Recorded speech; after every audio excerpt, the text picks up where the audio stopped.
എന്താണ് എയ്ഡ്സ്? ഇത് എങ്ങനെ സംഭവിക്കുന്നു? എയ്ഡ്സ് എന്നത് അക്വയർഡ് ഇമ്മ്യൂണോ ഡെഫിഷ്യൻസി സിൻഡ്രോം ആണ്.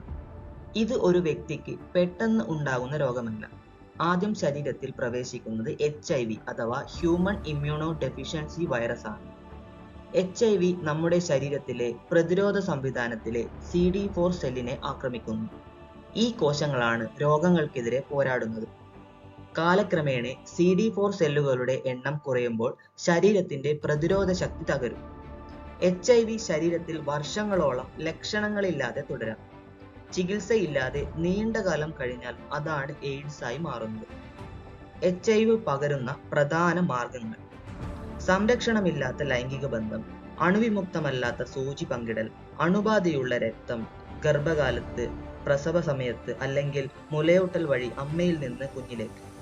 പക്ഷേ ശ്രദ്ധിക്കുക, കൈകുലുക്കം, തുമ്മൽ, ഒരുമിച്ച് ഭക്ഷണം കഴിക്കൽ, ചെറു സ്പർശങ്ങൾ എന്നിവ വഴി HIV പകരില്ല.